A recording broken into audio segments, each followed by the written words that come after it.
Alright guys, welcome back to the channel. So as a lot of you knew, I was getting an Emax Tinyhawk ready to fly bundle. Now of course I've already opened it all up, charged everything up like that, and we're going to give it a little fly today, just our first flight. But first I just wanted to show you what you got in the packaging and just go through it really. So it comes in this nice case, it says Emax on there and stuff. I really like this, it's really smart, comes with a nice long handle. So, you know, when you're going out and stuff, you can take it out with you. It's not a nightmare to carry. Goggles seem nice. I haven't actually powered these on yet. I'm not going to use them for a while just because I want to get used to how the drone flies before I try FPV. I did expect them to be a little bit bigger. They're quite small, but they fit nicely on my face and stuff and don't feel too bad. So, you know, until I've fully tested them out and worn them properly and use them, I can't really comment, but I did expect them to just be a little bit bulkier and bigger, but I suppose it's a good thing because they aren't going to have as much weight on my face. The transmitter, I'm not too much of a fan of. It feels huge and literally just, I mean, I've got fairly big hands, I'm a 6-foot bloke, you know, but even holding that in my hand and reaching for the thumbstick, I feel stretched, you know, it's not sitting comfortably in my hand, it feels huge. It's bigger than your average gaming controller. I'm not too sure about transmitters like this because, like I say, this is my first proper drone. But yeah, not a massive fan, and I will be looking to upgrade this sooner rather than later. But for now, you know, it's not too bad. Nice, you got a bit of grip on each stick, and it feels like it'll work nicely. It feels well built. It's nice and heavy, rechargeable through micro USB. There it is. Yeah, so, you know, and for the price you pay for this, I can't really grumble, but it does just feel massive, and I feel like if you got this for a child, like I've got my son sat next to me, Leo, hold that controller.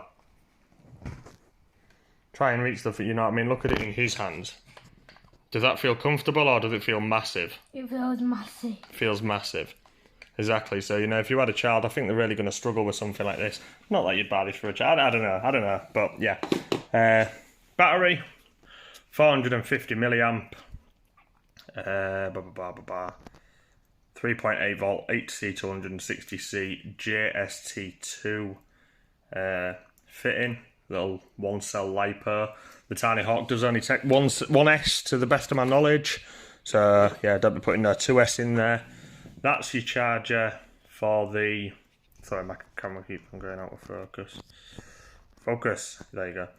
1800 milliamp LiPo battery. Even though it's got a 1865, I always thought they was lithium ion, not lithium polymer, but I don't know. Again, it just sits in the top there. You unpop that and it's in there, and you can just charge it through micro USB. Plug straight into your headset and then you're on. This is the drone itself. Now most of you have seen these by now, but if this is the first time looking at a Tinyhawk, this is what it looks like. Yeah, and it's, you know, it's a cool little drone. Feels nice, it's not heavy. Propellers are well protected. LiPo slides in under there and plugs into that JST. You have a micro USB slot there for, 1 minute, autofocus. For plugging into PCs and putting up to beta flight and stuff like that. You have the band button there as well. One thing I did really like about this, now let me see if I can get the focus here. Now, I don't know if this is the correct term, but the motors, I think it's called modular. Is it called modular? Basically, they're not hardwired into anything. They're just plugged in. So if one of your motors dies or breaks or however you want to settle it, you know, you get your wires caught up and mess it up or something, rather than having to either A, buy a new drone, or B, having to solder new motors in and the rest of it. You know, if you're a newbie like me and you don't really want to do that, you can just unplug it, buy a new motor, plug the new one in, job's a good one. So I think that's a really good feature. What else did you get in the box? You got, this is duty, I like this. Little USB charger for 6 batteries. So, you know, that these things don't last long, do they? You're looking at, sorry, my autofocus is terrible. You're looking at maybe 3-4 minutes for each battery. So charging 6 at once is going to be handy when you've eventually get like 30 or 40 packs. What else did we get?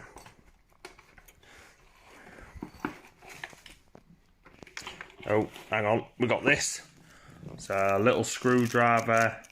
You get a spare JST female socket just in case any bad things happen and it rips off, you get some spare screws in there. What look like little bushings. There's some little bushings in there and stuff. I'm not 100% sure on what all that is for, but I'm guessing it's all necessary. So yeah, and then you get.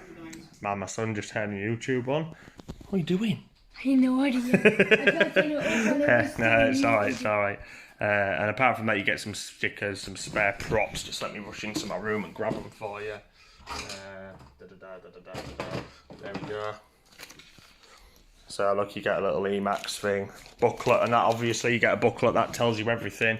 You get little Emax stickers, some spare props. I have been told to buy some props because you will go through them like nobody's business, but little get started sheet and all that. So you get all that in the pack. It's a really nice bundle. I paid 110 for mine. They're usually about 135, but I found a cheap one on eBay, and I was watching it, and then they sent me an offer of 110, so got it for that. So yeah, I got mine for 110. Absolute steal. Think it's fantastic. Ready to get it up in the air. So it's all charged up. It's all ready to go. So we're gonna give it its first flight now. Bear with me, guys. Don't expect no FPV whooping and looping and all that jazz. It's the first time flying this drone, so my aim is just to keep it in the air. So yeah, enjoy. All right, so we're flying. Really, really docile in that low mode. But I just want to get used to hovering it. You can hear them colours spinning wildly.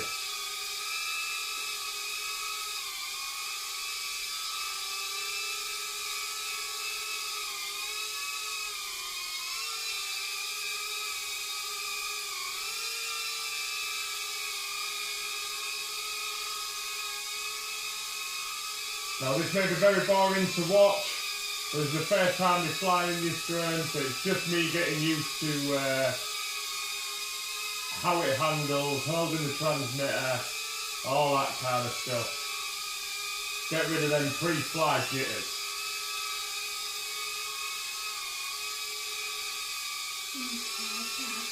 What?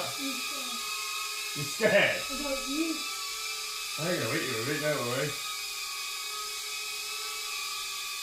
It really is docile on the moving it around and stuff.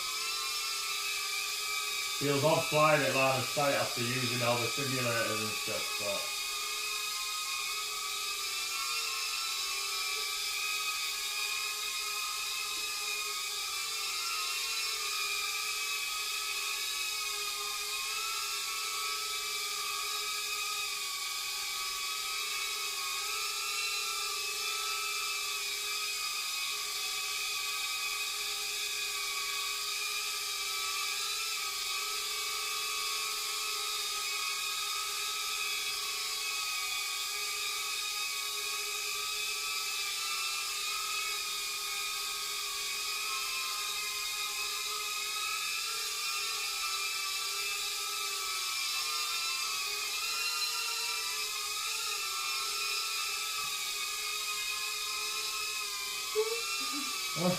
boy, he's freaking out here. Don't you start here, he'll set me off. I should have put the goggles on you, shouldn't I? Yeah.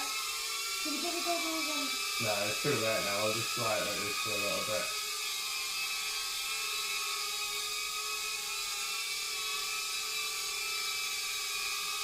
Like I said, this is more just to get, I mean, I think it needs a bit of trimming because it's just wanting to go on its own.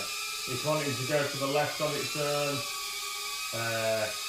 I need to have a good look at it and make sure how I trim it, but I've managed to get 5 minutes.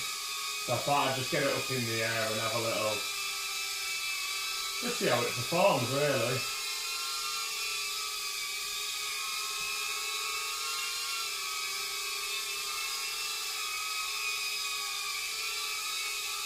So yeah, it really just wants to run off a bit. So I'm going to set her down and see if I can just, I don't know whether that trim works when you're stationary.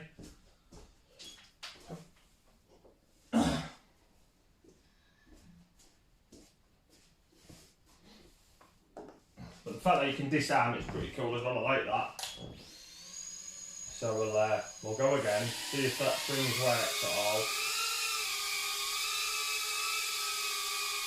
I'd say it has a little bit.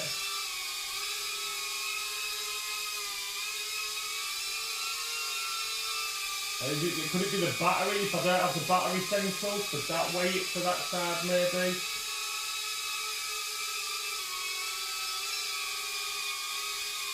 I think we get the battery in. Yeah, we're done. That's it, battery's over. So yeah, first flight with the Tinyhawk. Not sure how that went. Just keep this off a minute. Not sure how that went, but I enjoyed it. It flies okay. It's going to take a bit of getting used to. Obviously not used to flying drones of this side, not really flying drones in general. So yeah, but I like it, it's cool. Cheers for watching, I'll be back again soon, hopefully with some FPV footage of this. See you later guys, take it easy.